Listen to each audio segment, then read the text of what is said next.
And in first place, with an average of 4.23 seconds, the world champion in 3x3 and the winner of the Rubik's WCA World Championship 2025, Yihong Wang.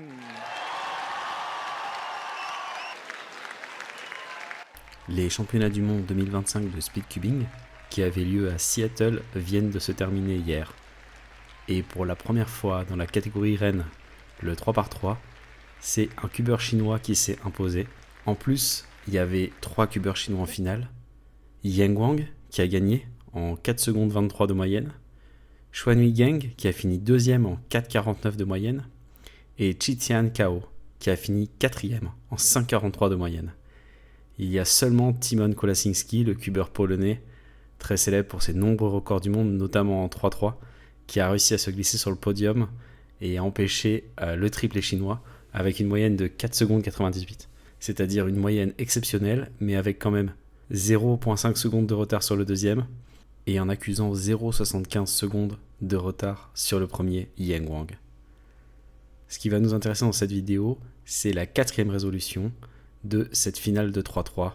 Tous les compétiteurs ont les 5 mêmes mélanges et on peut donc comparer leur style, leur résolution, leur vitesse d'exécution à chacun des mélanges.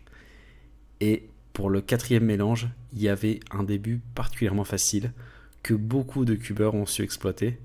Certains des finalistes ont effectué pratiquement la même résolution sur ce mélange et c'est ce qu'on va voir avec Xuanhui Geng et Chitian Cao qui ont réalisé exactement la même solution au mouvement près, tandis que Yang Wang a fait le même début qu'eux et n'a changé de résolution que vers la fin du mélange parce qu'il n'utilise pas la même méthode.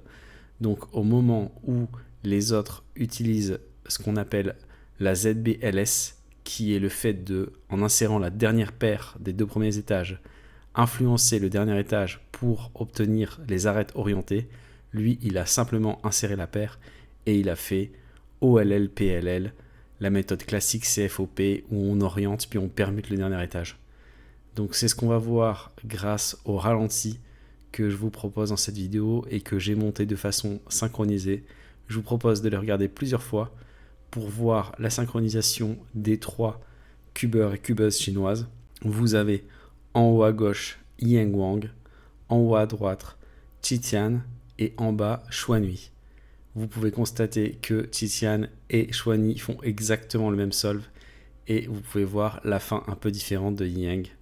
Vous pouvez voir aussi que Yang prend de l'avance pendant tout le solve en ayant ce qu'on appelle les TPS, le nombre de mouvements par seconde plus rapide que les 2 autres. Et on peut enfin voir que entre les 2 autres qui font exactement la même résolution, Xuanhui a au départ du retard sur l'exécution des 2 premiers étages et quand il arrive à la ZBLS, il la fait plus vite et ensuite il a besoin de moins de temps pour reconnaître la dernière étape, la ZBLL, c'est-à-dire la résolution de toutes les pièces qui restent une fois qu'on a fait les 2 premiers étages et orienter la croix sur le dernier étage. Et donc vous pouvez voir que c'est à ce moment-là qu'il passe devant et on peut ainsi voir que les styles sont vraiment très très similaires, les choix sont les mêmes et on peut voir vraiment l'école du cube chinois à l'œuvre dans ces ralentis. Après avoir vu ces ralentis, je vous propose tout simplement de vous montrer la résolution qu'ils ont effectuée avec le mélange.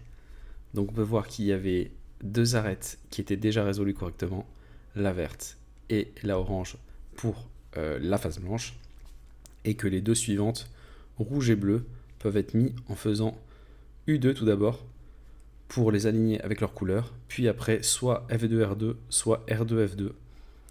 Ce que tous ces cubeurs ont remarqué, c'est que on allait pouvoir avoir une paire rouge et verte résolue en faisant d'abord F2 puis R2 qui allait se retrouver ici.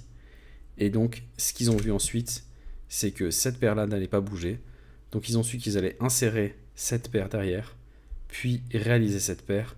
Et là il y a une subtilité, il y a plusieurs façons de le faire. On peut soit la mettre ici et la faire en LU, soit la mettre d'abord là pour la séparer ici, puis ensuite l'insérer. Les 3 cubeurs et cubeuses chinoises ont choisi de la mettre derrière. Donc ils sont retrouvés avec exactement la même croix et les deux premières paires identiques. Et ensuite, c'est là que c'est un petit peu plus compliqué de voir la suite. Il y a ce coin qui va sortir au moment où on va insérer. Donc il va se retrouver bleu-orange ici. Il faut arriver à traquer cette arête et il faut arriver à voir ce qu'il advient de cette paire. Donc cette arête, quand on va faire R2, F2, elle veut venir ici. Ensuite, on va insérer cette paire-là. Ça ne va pas bouger. Par contre, quand on va préparer cette paire ici avec des RU, l'arête, elle va sortir. Donc, on va avoir cette arête qui va sortir. On va avoir ce coin qui va sortir aussi au moment où on insérera. Donc, les deux vont être sur le dessus. C'est assez difficile de prévoir où je pense que eux ils en sont capables. Moi, je ne suis pas capable. Et enfin, qu'est-ce qu'il advient de cette paire? Donc, au départ, quand on va faire le R2, on va faire F2, U2, F2, R2. On va avoir celle-ci qui va se retrouver ici, celle-ci qui va se retrouver en haut aussi. Donc ces deux pièces-là seront aussi en haut après la première paire. Et on va avoir toutes les paires en visu, toutes les pièces en visu pour enchaîner. Donc on va voir un petit peu comment ça se passe, parce que je ne suis pas capable de dire dans quelle position elles seront exactement. Et on va voir qu'ils ont tous fait le même choix. Donc on fait U2, F2, R2 comme on l'avait dit. On a bien la paire là, on a bien ça là comme on l'avait repéré. Et donc on voit que effectivement, quand on insère celle-là, ça sort ce coin-là. Et ici, c'est là où c'était possible de faire en LU. Et ils ont tous décidé de faire en RU. Ça sort donc cette arête comme on l'avait vu. Et on avait vu que le coin va sortir au moment où on effectue cette paire. Et ensuite, c'est là que j'étais pas capable de voir au départ que les pièces seraient exactement dans cette position. Et au moment où ils insèrent cette paire, ils annulent le mouvement pour préparer cette paire en 3 mouvements. Et ils l'insèrent, bien que cette paire soit aussi possible. Ils l'insèrent et c'est à ce moment-là, après avoir fait exactement tous les 3 cette triple X-Cross, que les solutions vont diverger. Puisque Yang, lui, va choisir d'insérer tout simplement la paire. Donc il la prépare, il regrippe et il fait OLL puis PLLE avec le petit regrip en X'. Alors que les deux autres, on revoit le début, insertion de cette paire, préparation de celle-ci, insertion derrière, on annule pour préparer cette paire-là. Au moment où ils insèrent cette paire-là, ils vont faire U2 et ici, ils vont faire un algo de ZBLS, donc R, U', R', U2, R, U, R', pour préparer la paire et orienter toutes les arêtes qui restent. Ensuite, on insère et là, ils ont réalisé la même ZBLL, U2, RU2, R', U2, RU, R2, D', RU2, R', D. Et ensuite, on insère la paire et on aligne en U. Voilà, c'est solve magnifique. Donc pour Yang Wang, c'est un solve en 3 secondes et 94 centièmes avec un TPS de 13,71. Pour Chouani, c'est 3 secondes 95, donc juste 1 centime de plus avec un TPS de 12,41.